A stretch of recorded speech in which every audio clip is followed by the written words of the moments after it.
Hallo meine lieben Nähfreunde, heute wird's richtig wichtig, denn wir haben Redebedarf.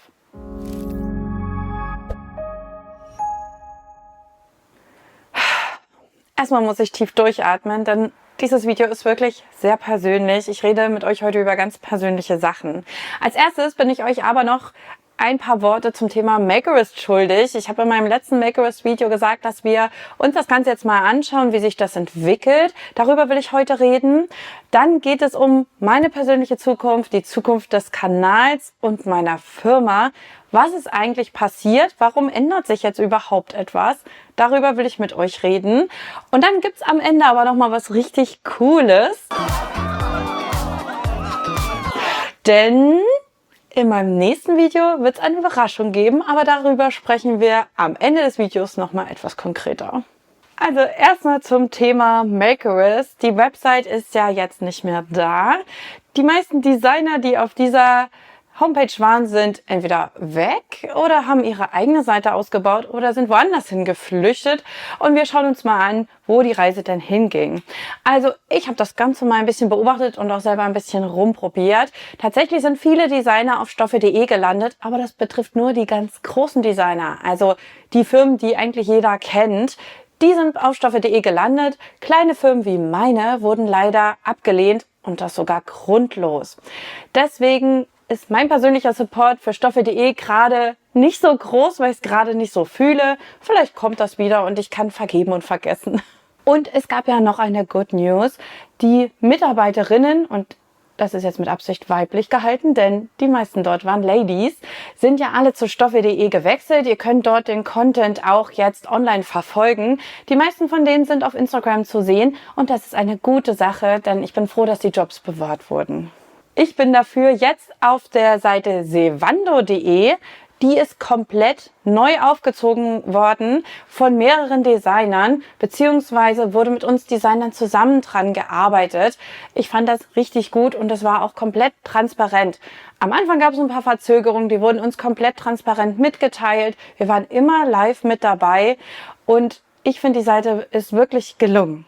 Und dann gab es ja auch noch eine Zusammenarbeit von mir und Stoffehammers und daraus ist eine richtige Symbiose erwachsen.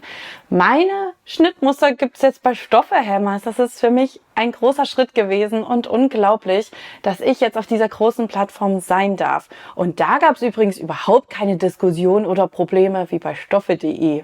Aber das nur am Rande. Und was ich auch beobachten konnte, und das ist etwas, das mich unglaublich freut, alle Designerinnen, die sich jetzt auf eine eigene Homepage konzentriert haben und selbst einen Shop erstellt haben, sind damit auch recht erfolgreich. Ich sehe es auch bei mir, dadurch, dass bei Makerist die Verkäufe weggefallen sind viel mehr Verkäufe auf meiner eigenen Homepage gewesen. Das heißt, ihr habt bei mir eingekauft. Da bleibt natürlich auch viel mehr hängen und ich kann viel mehr produzieren. Das ist für uns alle Designerinnen eigentlich der beste Weg, ehrlich gesagt. Und jetzt sprechen wir über meine Firma und wie es für mich weitergeht. Okay. Was ihr nicht wisst, ist, dass zu der Zeit, als die Nachricht kam, dass Makerist down geht, also quasi in derselben Woche, mein Arbeitgeber beschlossen hat, den Standort, in dem ich Vollzeit gearbeitet habe, zu schließen. Die meisten von euch kennen diesen Arbeitgeber. Es gab sogar einen Artikel in der Tagesschau darüber. Wir wurden einfach alle entlassen, beziehungsweise gab es Aufhebungsverträge. Ich habe mich damit wirklich schlecht gefühlt, denn ich habe meinen Job wirklich gerne gemacht. Komischerweise, denn Kundensupport ist wirklich eine sehr anstrengende Sache. Manche von euch wissen sicher, wovon ich da spreche. Ich war super gern bei diesem Arbeitgeber und ich habe wirklich mein Kollegium wirklich sehr geliebt, bin immer den Extraschritt gegangen, habe auch in meiner Freizeit noch Dinge getan, um in diesem Kollegium ein tolles Miteinander zu haben. Das werde ich jetzt wirklich schwer vermissen und ich weiß, dass einige von euch genauso davon betroffen sind. Viele verlieren ihre Jobs und fallen erstmal in ein Loch. Und ich kann euch dazu nur Folgendes sagen, zumindest das, was ich mache, ist jetzt einfach nach vorn schauen, mich fokussieren, mich konzentrieren auf das, was ich will und was ich wirklich tun möchte. Ich versuche das jetzt einfach und wenn ich scheitere, kann ich aber am Ende immer noch sagen, ich habe alles gegeben, Leute, ich suche mir jetzt einen anderen Job, was soll's. Ich habe einen Geheimhaltungsvertrag unterschrieben. Das heißt, ich darf euch jetzt natürlich keine genauen Informationen darüber geben, aber mein Job ist einfach weggefallen. Also quasi habe ich nicht gekündigt und wurde auch nicht gekündigt. Ich habe einen Aufhebungsvertrag unterschrieben und beide Seiten waren fein damit. Das bedeutet aber im Umkehrschluss, dass ich mich jetzt viel, viel mehr auf Knopf und Nadel konzentrieren werde. Vielleicht habt ihr den Unterschied schon festgestellt. Ich habe ein Schnittmuster rausgebracht und es ging jetzt vieles Schlag auf Schlag. Vielleicht ist euch auch schon aufgefallen, dass meine Videos jetzt plötzlich wöchentlich erscheinen. Zumindest versuche ich das jetzt, wenn hier keiner krank wird. Denn ich habe wirklich viel zu tun. Ich versuche Schnittmuster zu designen. Ich möchte wöchentlich Videos rausbringen. Und dann kommt auch noch dazu, dass ich mich dazu entschieden habe, mich zertifizieren zu lassen als Schnittmusterdesignerin. Das heißt, ich werde jetzt nebenher die Schulbank drücken und am Ende der ganzen Schulungszeit werde ich ein Zertifikat haben als Designerin.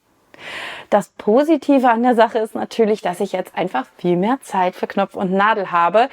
Und das ist eine Arbeit, bei der mir nicht mal auffällt, wie die Zeit vergeht. 8 Stunden sind hier in dieser Firma einfach nichts, sie sind sofort um. Wie geht's also mit diesem Kanal hier weiter? Wenn ich wöchentliche Videos produzieren möchte, dann können wir natürlich nicht riesengroße Videos produzieren, wie zum Beispiel Überraschungsboxen. Ich weiß, dass ihr drauf steht und dass ihr euch das total wünscht, aber da sitze ich einfach monatelang dran und diese Frequenz werde ich wahrscheinlich auch nicht erhöhen können. Dafür wird es immer mal zwischendurch kleinere Videos geben, wo ich eben vielleicht nicht 5 Themen mit einmal vorstelle, sondern nur ein Thema. Wir werden auch immer mal wieder solche Videos machen, in denen wir einfach quatschen und uns anschauen, was so in der Nähwelt los ist. Also vielleicht gibt es da auch immer mal wieder Redebedarf. Das kann auch richtig interessant sein. Also wundert euch nicht, ich werde jetzt einfach nur bei den großen Videos immer mal zwischendurch kleinere Videos mit einem Thema beleuchten, statt eben dieser großen Fülle. Ich glaube, damit sind wir alle fein. Wichtig sind dabei natürlich auch immer Sponsoren und eben auch gesponserte Videos. Dabei habe ich leider schon ein paar Anfragen bekommen, die ich so nicht wahrnehmen kann, weil die ethisch nicht meiner Auffassung entsprechen. Zum Beispiel habe ich einfach schon 10 E-Mails von Temo ignoriert oder anderen Händlern, hinter denen ich einfach nicht stehen kann. Umso schöner ist es, dass ich jetzt demnächst eine ganz tolle Kooperation mit einem Partner haben werde, mit einer Firma aus Deutschland. Das ist mir zum Beispiel auch eine wichtige Sache. Und diese Firma sponsert auch das nächste Video. Als kleinen Teaser kann ich euch sagen, dass ihr im nächsten Video etwas richtig Cooles gewinnen könnt. Und auch nicht nur eine Person kann was gewinnen, sondern ganze 5. Ich möchte diesen Kanal nicht auf Biegen und Brechen, auf Geld verdienen ausrichten, denn ich habe ja zum Glück auch noch meine Schnittmuster, die ihr wirklich unglaublich fleißig kauft. Hier nochmal ein riesiges Dankeschön dafür. Und dann möchte ich jetzt auch nochmal ein riesiges Dankeschön loswerden an meine lieben Testnäherinnen. Hallo ihr Lieben da draußen. Wir kommunizieren übrigens über Instagram und es macht richtig viel Spaß. Ich danke euch hier in diesem Video einmal ganz offiziell. Danke, danke, danke. Also ihr seht, ich blicke voller Zuversicht in die Zukunft, auch in die Zukunft dieses Kanals. Ich freue mich über jedes Abo. Ich kommentiere unglaublich gerne eure Kommentare. Lasst mir doch Kommentare da, wenn ihr Fragen an mich habt, zum Beispiel auch zu der Firma, bei der ich gearbeitet habe und so weiter. Wie gesagt, ihr kennt diesen riesigen Online-Handel alle. Dann fragt mich gerne. Ich antworte auf jeden Fall ehrlich, so gut ich kann. Und wir sehen uns dann beim nächsten Mal bei dem tollen Video mit der super coolen Verlosung. Macht's gut!